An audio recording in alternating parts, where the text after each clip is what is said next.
Ang balita natin ngayon pagdating dito sa Barangay Ginebra ay parang sila daw ang nangunguna na pwedeng kumuha dito kay Troy Rosario. Alam natin na yung kontrata ni Troy Rosario mag-i-expire na pagkatapos nitong Governor's Cup. Magiging unrestricted free agent na siya. At hindi naman sikreto, alam na to ng mga fans ng Ginebra na nagkukulang sila sa big man. Lalo na at wala pang kasiguraduhan kung kailan makababalik itong si Isaac Akgo. Kung makukuha ng Ginebra itong si Troy Rosario, napakalaking bagay niyan. Lalo na at hindi pa rin nakatitiyak ang Ginebra kung kailan makapaglalaro itong si Jamie Malonzo. So, maraming kulang na pyesa talaga sa Ginebra ngayon. At kapag nakuha nila si Troy Rosario, kahit paano mapupunuan yan. Pero yun nga lang, yung contract ni Troy Rosario after ng Governor's Cup mag-i-expire. So, hindi makukuha ng Ginebra ngayong Governor's Cup yan, if ever. Ang isa pa, no, itong si Troy Rosario, balita natin, gusto rin kunin ng San Miguel Beer, pati na nitong Converge Fiber Xers. So maraming mga teams ang interesado dito kay Troy at reportedly, kinoconsider din ni Troy yung mga offers overseas kung meron. So hindi guaranteed na makukuha yan ng Ginebra, pero wala namang mawawala kay Coach Tim Cone kung susubukan nilang kunin itong si Troy Rosario. Alam natin malaki may itulong niya dito sa Ginebra dahil sa kanyang size, pati na doon sa outside scoring. Kaya sa tingin ko magiging magandang bagay talaga kung makuha yan ng Ginebra. And of course, pwede sila mag-offer ng contract dito kay Troy Rosario para lumipat na dito sa kanilang koponan. Kapag nagkataon, magiging maganda yan para sa Gene Kings. Lalo na at kapag nakabalik na ito si Jamie Malonzo, Isaac Akgo at si Jeremiah Gray. Kaya sa ngayon pa lamang, asahan na natin na meron ng mga offers na lalabas para dito kay Troy Rosario na makukuha siya ng Barangay Ginebra o kaya naman ay baka na ibang SMC team. Posible nga kaya na i-trade ng San Miguel Beer itong si Keith Jimenez. Kung napanood ninyo yung panalo ng San Miguel kontra dito sa Barangay Ginebra, binigyan ng playing time noong last few minutes itong si Jimenez at nakita naman natin naka-score siya ng layup, nakatira pa nga ng 4-point shot. In other words, meron naman talagang laro. May game talaga itong si Jimenez. At ang sinasabi nga ng mga fans ng San Miguel, kung nagbabasa kayo sa Facebook, dapat talaga nabigyan ito ng playing time. Pero ang problema kasi sa San Miguel, kailangan ding maintindihan ng mga fans na ang dami nilang guard. 48 minutes lamang sa basketball. So, paano mo hahatiin yan? Hindi naman po pwedeng tigti 10 minutes lang itong si Romeo, si Ross, si Jimenez, plus nandyan pa itong si Simon Enciso at si Chris Rosales.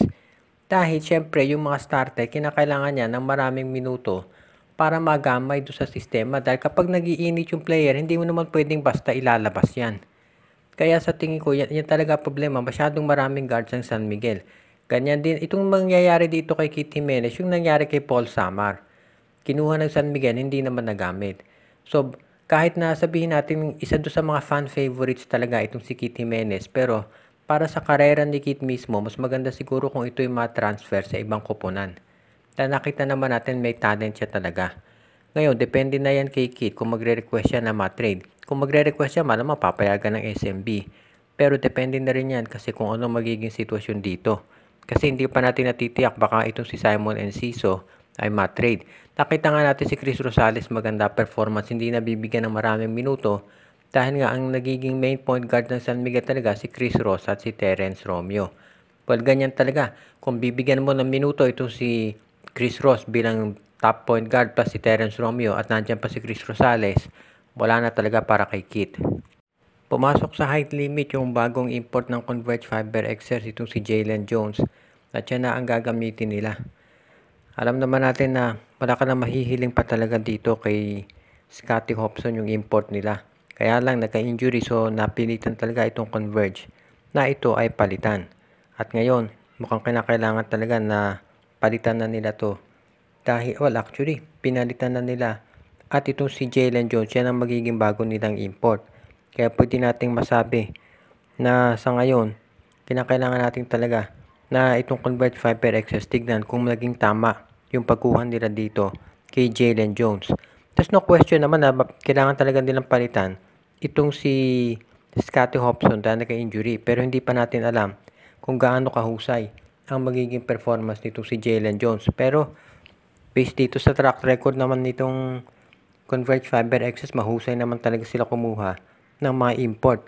Kaya tignan natin kung magiging maganda rin ang performance ng nasabing player. Kinakailangan kasing manalo na ng Converge dahil very crucial na yung mga games dito sa PBA. Lalo na at nandun sila sa gitna kasama ng ibang mga teams ngayon na naiipit. Kaya abangan na lang natin kung ano ang gagawin ditong Converge Fiber Access dito para sa kanilang bagong import. As it is, alam natin na maraming pwede pang mangyari dito at kinakailangan na siguraduhin ng Converge na yung import na nakuha nila ay mag-fit dito sa sistema.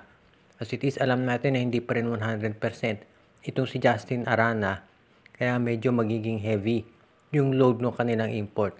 At yan ang aabangan natin ngayon dito sa Converge Fiber Access kung ano ang mga adjustments pa na gagawin nila. Dahil syempre, anytime kumuha ka ng bagong import, kinakailangan dyan ng panibagong rule at adjustment para dun sa iyong magiging partner. Medyo delikado na ang lagay nitong Magnolia Chicken Templados pagkatapos silang matalo dito sa TNT Tropang Giga kagabi. Dikit yung laban pero sa bandang huli talo pa rin sila at sabi nga nila kahit dikit yung laban baliwala yan dahil sa bandang huli talo ka rin.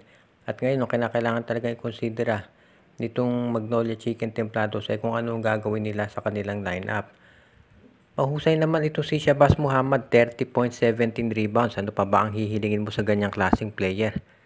Kung sabi naman ng iba, naging problema dito yung rotation ni Coach Chito Victolero. Nabangko itong si Ian Sanggalang na 0 points tuloy. At yung mga players na ginagamit niya, yun namang hindi doon mga epektibo. So medyo delikado na talaga itong lagay ng Magnolia ngayon. Kaya sa tingin ng karamihan, baka hindi na talaga magtagal itong si Victolero sa kanyang pwesto. Kaya abangan natin kung ano magiging problema ngayon dito sa Magnolia at kung ano magiging solusyon na kanilang haharapin. Dahil dati malakas ang Magnolia sa eliminations tapos nahihirapan sa playoffs. Ngayon eliminations pa lang mukhang delikado na talaga sila. Dahil tandaan natin yung mahuling panalo ng Magnolia galing lang dito sa Northport at Terra Firma. At yung panalo nila sa Terra Firma hirap na hirap pa. Kaya medyo delikado talaga ang lagay nitong Magnolia ngayon. At kung ito ay malalaglag ng maaga, naku, revamp yan. Tandaan natin, nakuha na nila si Xavier Lucero para palakasin yung kanilang lineup. Sabihin ba natin na dikit yung mga talo ng Magnolia, pero talo pa rin yan eh. Kaya ito nga abangan natin ngayon dito sa Magnolia. At sabi nga nila, kapag yung game ay ganyang dikit at natalo, ang problema dyan yung execution ng coach. Ibig sabihin, hindi tama yung tinatawag niya na mga plays. At yan ang dahilan kung bakit sila nahihirapan ngayon. At itong kinakailangan nating abangan dito sa Magnolia Chicken Templados kung anong pagbabago ang gagawin nila dito sa kanilang lineup.